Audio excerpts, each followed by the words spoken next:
before that. But first of all, let me just say, I know I was ambiguous, but the real reason we started lunch late was that my wife Pam said, don't start lunch until I get there. And so we held up lunch, and she's here, and so everything worked out great.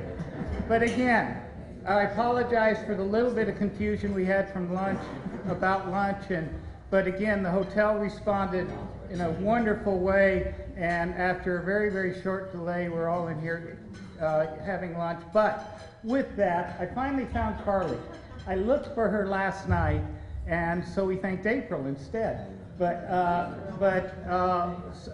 Carly has been our primary point of contact for the hotel, and of course the general manager of the hotel, Bruce, and Carly, and reservations, Stacy and Kate, and again, I just want to again say thank you for the Athenaeum support, for sponsoring this event, and all the wonderful support they've given us, and thank you very, very much. Thank you, sir.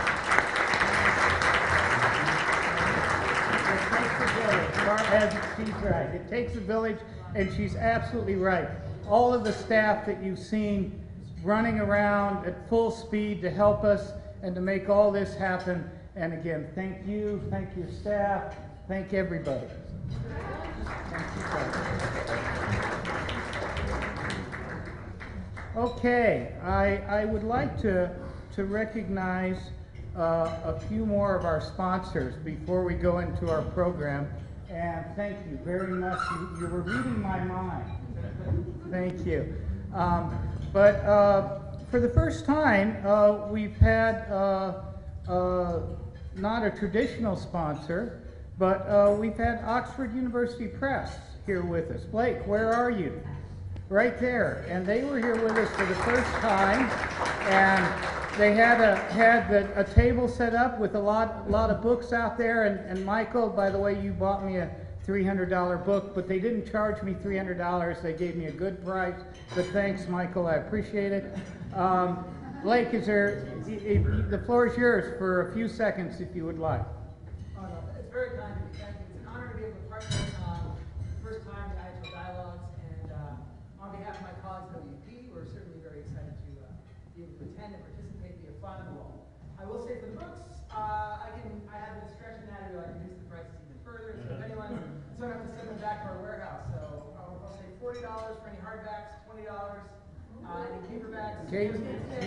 You know that hard copy that I was. Hang on to that. Okay. Okay. Thank you. All right. In fact, I can slip out there where you're all in here for the program and get a jump on it. Okay.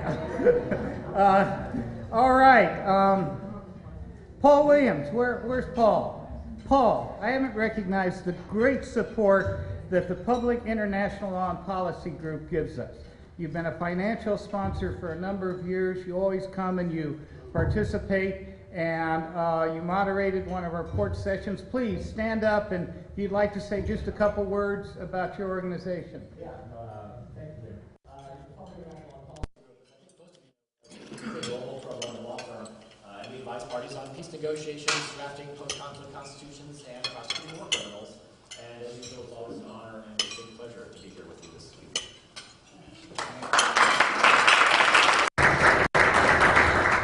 Andrea, where are you? There she is. Okay. You know, Ben Ferenz, through several avenues, whether it being through the Planethood Foundation and now, of course, through the Holocaust Museum, has been an incredible supporter from the very, very beginning and one of our largest financial contributions. Unfortunately, Don could not be here with us this year, and so perhaps Andrea from the Holocaust Museum would like to stand up and say just a couple of things. Sure, thank you. Hi, I'm Andrea. It's been a pleasure to get to know so many of you over the past few days. I'm with the Holocaust Museum Ferenz International Justice Initiative. So working with Ben and Don Ferenz to carry on the really important legacy that he has left for all of us, to carry his work forward well into the future. This is the first time the museum is looking at justice and accountability for mass atrocities since Nuremberg.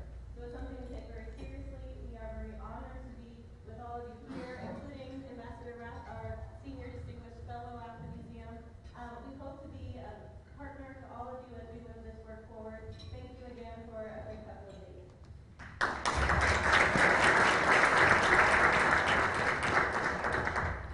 I don't think I've ever really mentioned Syracuse University.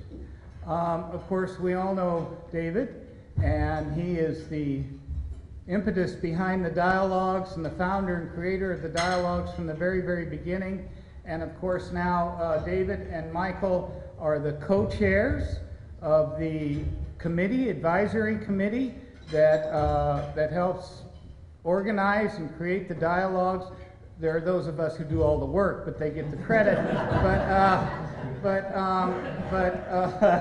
But again, Dave, thank you very much, and through Syracuse University for all that you have done. And we wouldn't be here without what you did 10 years ago in starting this. And thank you very, very much.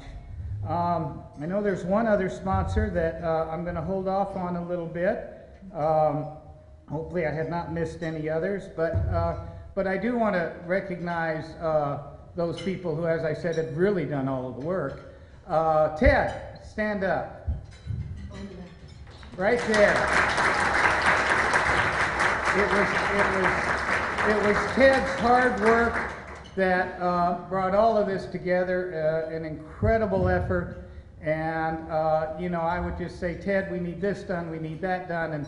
And Ted, without question, without comment, would go out and do it. Many times he probably shouldn't have done what I told him to do, but he fixed those problems anyway. And so, Ted, thank you very, very much. And of course, we have been helping us here in the past few days. Where's Hannah, Tia, and Aaron? Where are you? Right there. And of course, I better mention after that comment I made just a few minutes ago that you know, although Pam had a lot of relief this year compared to what she did last year and in years before, but again, Pam was doing a lot of things in the background to help make all of this happen, and thank you very much. And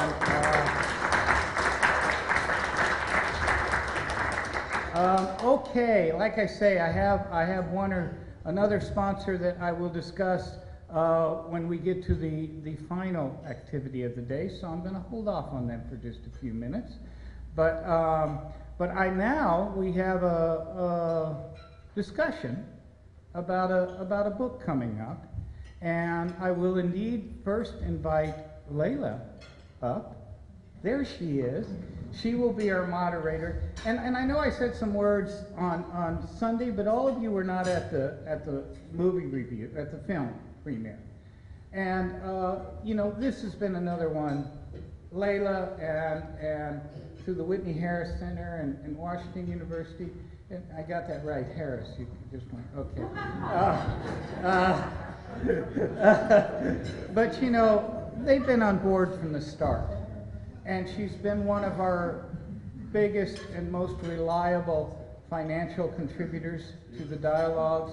And you and, you know, a few others, I understand, but we just can't thank you enough. And you have been wonderful. And I will now invite you to the podium while I go out and look at the books and introduce our next panel. And if you would please lead that discussion. Thank you very much.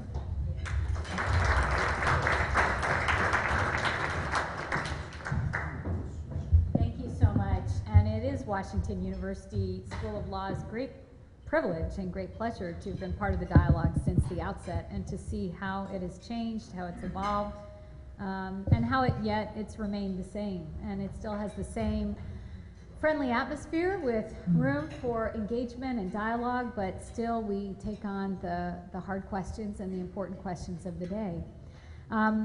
I have to give a thank you to our staff as well. I think Bethel Mandafro is here, and our fellow and our former fellow who have done a lot of work behind the scenes as well with respect to our participation in the dialogues, and even with respect to putting together the cover of the book that we're about to discuss, the founders, because Bethel was very important in doing that. So thank you so much.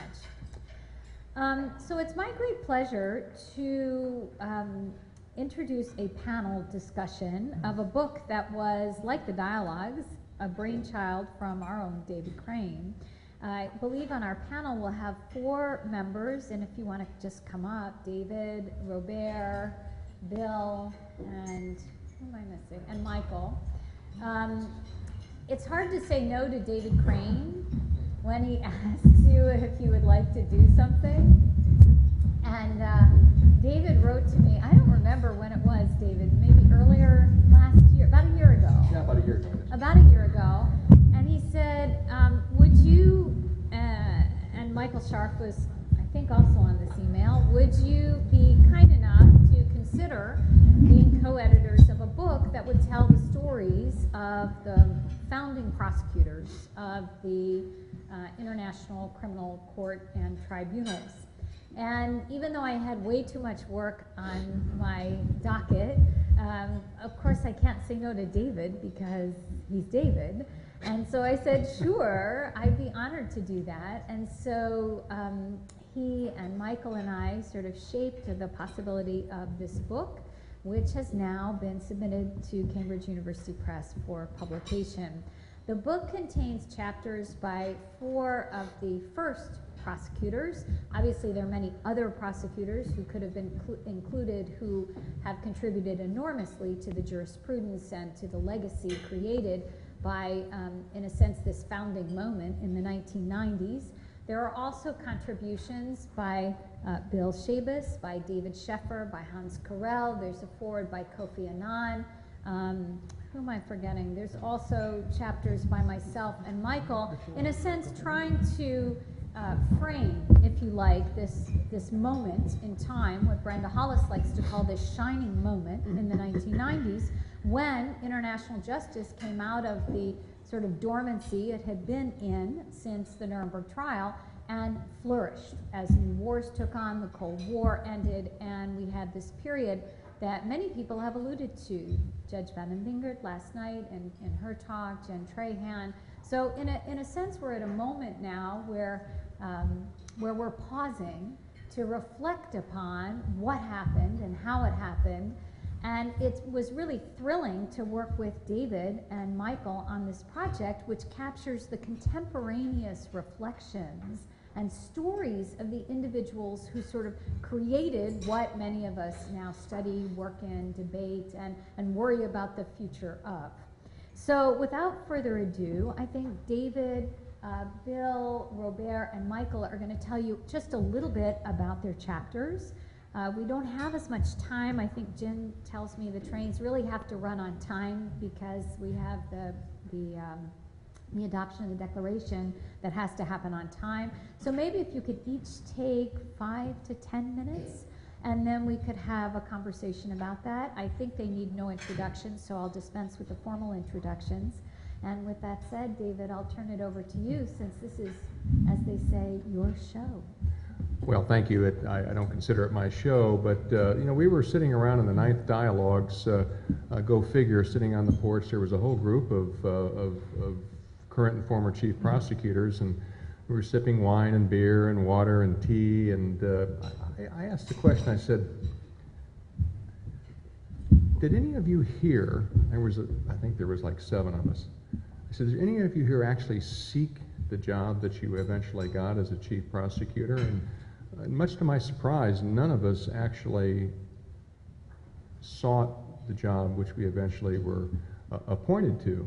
And so we kind of went around the table, so to speak, and just kind of told our stories as to how we got, and it turned out, the phone call. And in fact, initially, Michael Scharf and I were actually thinking, well, maybe we call the book The Phone Call, because it was, most of these were phone calls out of the blue. And it was a fascinating discussion as to how that happened, what our initial reactions were. Most of them were not really. I mean, most of us were reluctant for various personal and professional reasons.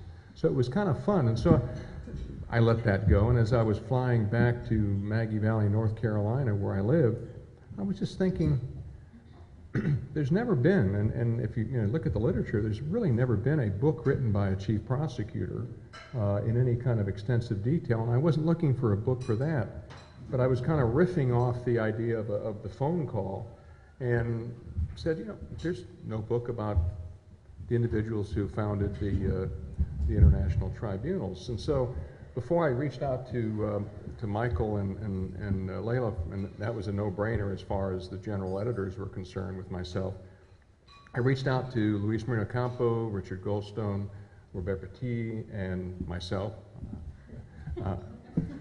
It's a problem I have. Not in public. Yes. Please. So, and I asked, I said, look, here's what I'm thinking. Would you be interested? And within 5 days, all of them came back and said, yeah, we would love to do that. And so the four-corner guidance was, this isn't an academic book, even though we have put contextual chapters together, excellent chapters by some very, very important people in this business to kind of place our chapters in a context that would be useful to a reader. These are just, you know, in other words, what I wanted was a chapter from each of the founding prosecutors of what it was like to get that phone call, and then your personal challenges of creating these tribunals up into about 6 months into your tenure. And so that's what we did. And then a suggestion was made. I was talking to our good friend, Hans Corell, and I said, Hans, do you think Kofi Annan would be interested in writing a foreword about this? I mean, he was the Secretary General largely on all four of those creations. And so we worked with Kofi Annan. And you know, he doesn't do this very often, and much to my surprise, he said he would be delighted to do that, and he wrote a wonderful 4-page foreword to our book. So that's how it started. That's the general intent, was to just show the world the personal challenges, reflections of 4 of the founding chief prosecutors related to the jobs that they eventually took over. So, thank you. Robert? Yeah, as David said, it didn't take that long for me to accept. Although I did have to, you know, clear some hurdles from work. But the way I approached this was really to give me time to reflect on the privilege that I've had. And I think I had to reread this thing because I had to submit it to my director for approval. And I think what comes through, I hope, is a sense of, I was a little bit bewildered from the very beginning that I had this opportunity. As I think I mentioned earlier, this came out of the blue from an email after filling out a form on a website. It was a bit of a 419 thing, but it worked out. From that beginning onwards, at least for while I still had the luxury of a bit of introspection before starting with the work, it was a sense of why, how lucky I am that this is happening to me and why. And I remember right after I got named, I came to the first dialogue, and David and they had us sit all the prosecutors on the day, and it had Whitney Harris and Henry King, Ben, and all of us down by chronological order, okay, up to myself, and Ocampo was there, and all of us. And I remember, going and looking at the end of the line and thinking, at any point right now, somebody's going to come up on stage and say, "You get out! What are you doing?" Because if you get into this business, if you are a prosecutor, you're doing it for, because, and you can't keep on doing it if you don't have that passion, as I mentioned earlier to the students. It matters to you. The principle of it matters to you. And when you get to be the prosecutor representing, literally millions of victims, it doesn't get any better than this. You can't feel any more privileged than having that sort of position to bring some justice and really a measure of it to those victims. So it was a really, and I thank you, David, for allowing me this opportunity to reflect a little bit on it. And I took it as a very personal approach. It's very, the poor editors will vouch for that. It's a very personal thing. It's not an academic. I'm a practitioner, but I took it from a very personal point of view, even to the point where at the time that I got nominated, I had a Cambodian family living 2 doors from now, survivors of the Khmer Rouge regime. And the husband, whom I had very good relations throughout our living there, was incensed at me that I had taken this job. Where were you when they were killing my family? Why are you spending all this money? Why are they paying you thousands of dollars? It's not going to feed my family now in Cambodia. I was starving, right? Whereas the wife was very supportive and said, do your best, and I'm sure, it's for the better, right? And as a prosecutor, for any victims, you just shut up and listen. Because it's not you, it didn't happen to you. It's not your victimization. You have no right to tell them how to live their own victimization. So it was a very personal story from the very, very beginning, and I hope it's going to bring some interest and some insights to whoever reads it. Thank you so much. Bill? Thank you. Well, I'm not a prosecutor. I had a close call with being a prosecutor. Dodge that bullet. Close call when Louise Arbour announced she was stepping down as prosecutor of the Yugoslavia Tribunal in April or the beginning of May, around then in '99. There was somebody you know, Bill Stubner, who was at the U.S. Institute of Peace. Bill Stubner, who had lots of media connections, thought it would be cute to put out the rumor that I was going to be the successor. The idea was that, she was Canadian, so the job would fall to a Canadian. But that wasn't automatic at all. So I had the 15 minutes of fame when they thought people thought I was going to be the next prosecutor, and was I relieved? I knew it was never going to happen. I was very honored to be asked to join this, to participate in this volume with the first prosecutors. And I was asked to write about the Commission of Inquiry, the commission that was set up by the UN Security Council in 1992. And so it preceded the establishment of the International Criminal Tribunal for the former Yugoslavia, and contributed to it. And so that was what I was asked to write about. And in a way, I was writing about another founder, because it's really the story of Sharif Bassiouni. Yes. And many of you, Sharif has been here. We don't even say Bassiouni, you just say Sharif, and everybody knows who you're talking about. And Sharif was the founder, because he was writing about this incessantly from the 1970s and campaigning for international justice and international criminal court. And I'm just very happy to be here today and be able to say nice things about Sharif. Sharif his 80th birthday will be in December of this year. He's not in great health, as many of you know, and whether you just send brainwaves or pray or whatever it is you do for people, please do that for Sharif. He'll be nice. He'll be happy to hear we're thinking about him here today. I have always been fascinated by what we might call founders. I haven't read the other chapters, and I'm anxious to read them, although I think there's probably a piece of their role as founders that we're not going to see in the chapters. I'm anticipating this, and I may be wrong. David says it begins with the phone call, but there's something that happens then where the founder gets the phone call and thinks about whether this is really a good idea to do. I think it must have happened to Robert Jackson when he got the phone call, I guess from Truman, and ever since, because the people who get phone calls like that without applying for jobs are people who are already, at the height of their career. They're really, Robert Jackson is a Supreme Court justice. Richard Goldstone had been appointed to his country's constitutional court post-apartheid. Very, very, already people of great achievement, and at the heights of their career, where they're asked to commit themselves to something that nobody knows whether it's going to work or not. And we know that when Robert Jackson went to Nuremberg, the Chief Justice, I think, of the Supreme Court referred to him going off to his high-grade lynching party. I think it was the Chief Justice. I could be wrong. If John Barrett were here, he could correct me. But, that it was not, his colleagues weren't happy about it.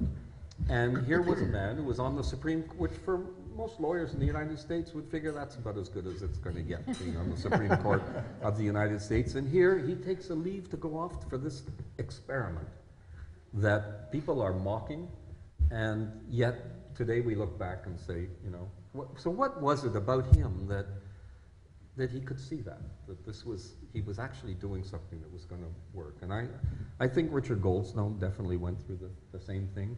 I guess it helped. He writes and he says that Mandela gave him a bit of a shove, and it would be hard to say no to Nelson Mandela, I guess.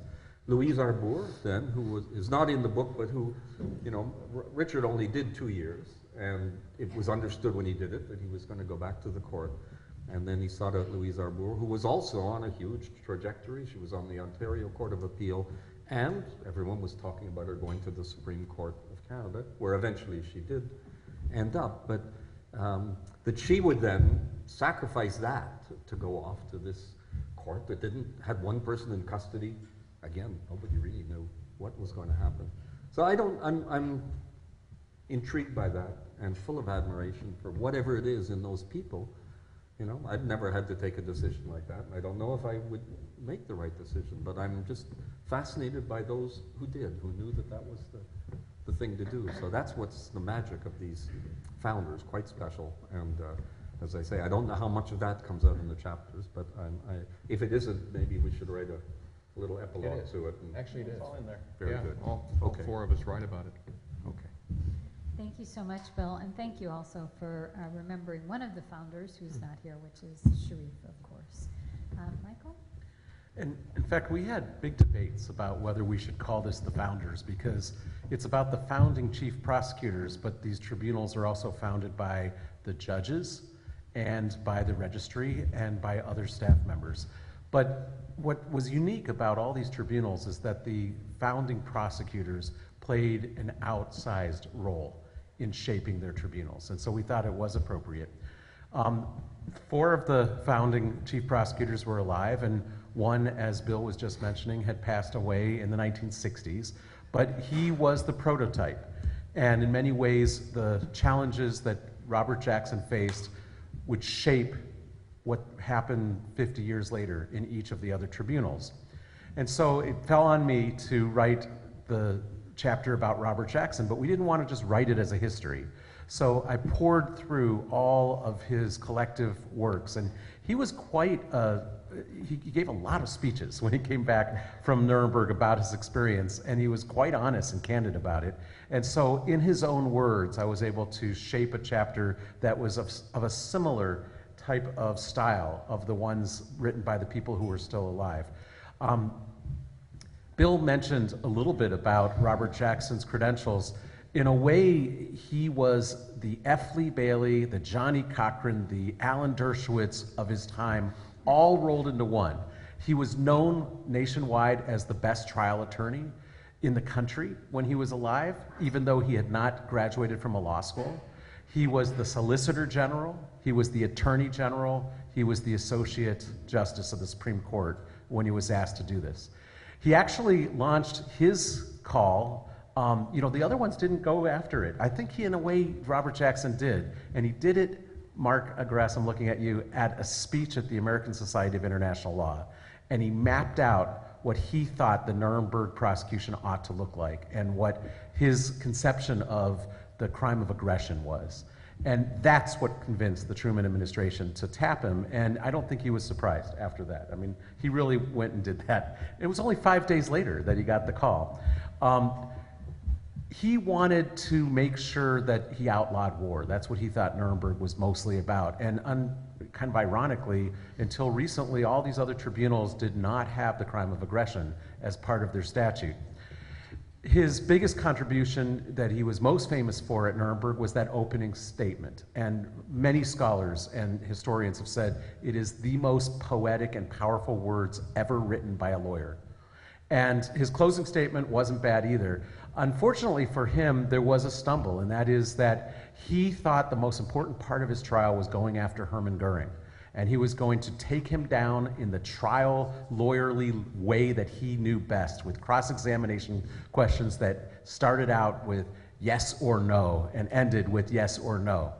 And unfortunately, there are politics for all these tribunals, and the politics that got the better of Robert Jackson was that Francis Biddle had been a competitor of his throughout his career. He succeeded him as Solicitor General. And when Robert Jackson was the Associate Supreme Court Justice, he was very tough on Francis Biddle.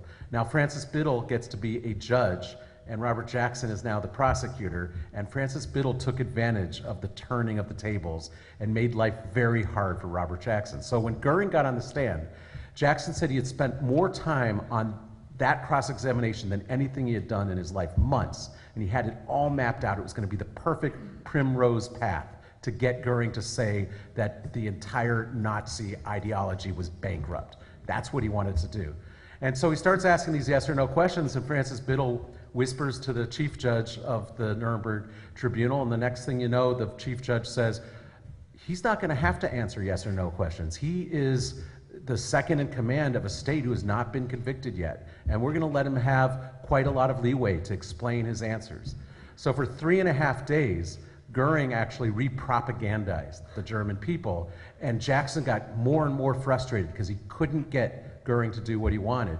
And in the end, many of his staff members have publicly wrote that this totally, it deflated Jackson, and he never recovered from it for the rest of his life. It may, in fact, we were talking about why he died early, but it may have contributed to the heart condition that ended up doing him in, because he never quite fully recovered. Now, he said in his report to Truman that we were able to convict these people. We were able to prove these incredible events with credible evidence, and they got convicted. And in the end, Goering took his own life. So, hey, I won. But in fact, the State Department did opinion polls, and the opinion polls showed that the German people did not buy the discrediting effort of the Nazi ideology. They thought that Goering was innocent by 90%, the German people. They thought that the tribunal was unfair by 90%. And they did polls like year after year to see if that were changing. And after 10 years, it wasn't changing. They stopped doing the polls. They made them classified, top secret, because they didn't want the country to know that we actually failed to use a tribunal to re-educate the German people. They weren't re-educated. It was from that point of view a failure. And Jackson knew that, and that was the mixed blessing, of that trial. Now, later, the German people came around. In the 1960s, when they had the trials of the Holocaust camp commanders, the German people embraced that and thought that they were horrible, and they moved away from it. But it took a generation. The lessons of both Jackson's successes and his failures were known to all of these chief prosecutors. And for example, David Crane has known, he's famous for he and his staff, including Jim Johnson, for the job they did at public diplomacy to make sure that the people in Sierra Leone were understanding the historic messages that were coming out of the trial.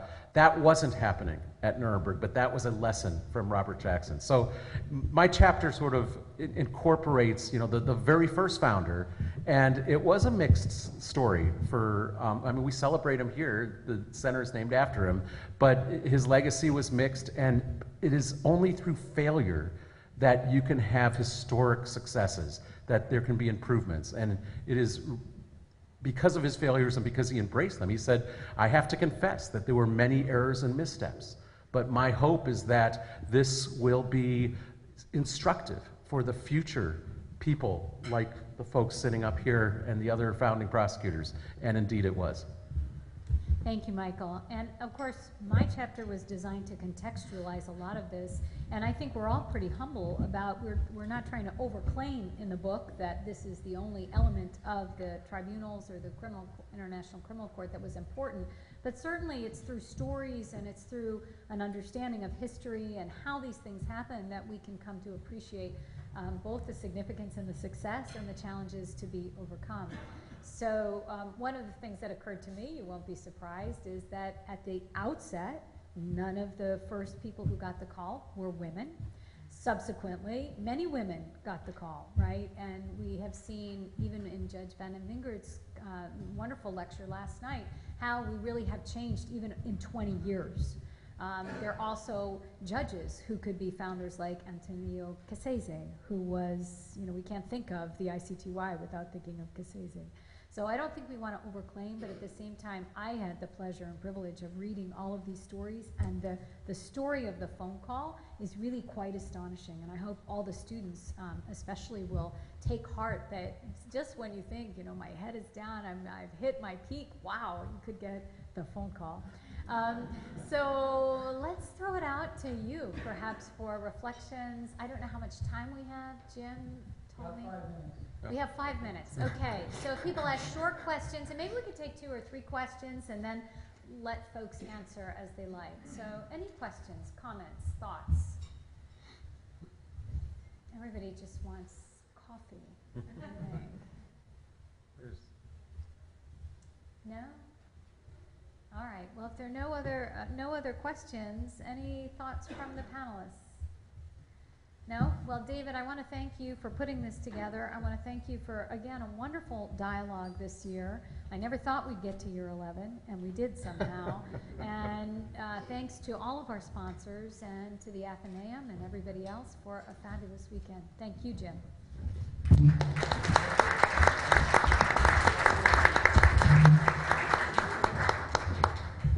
Two very quick things, please.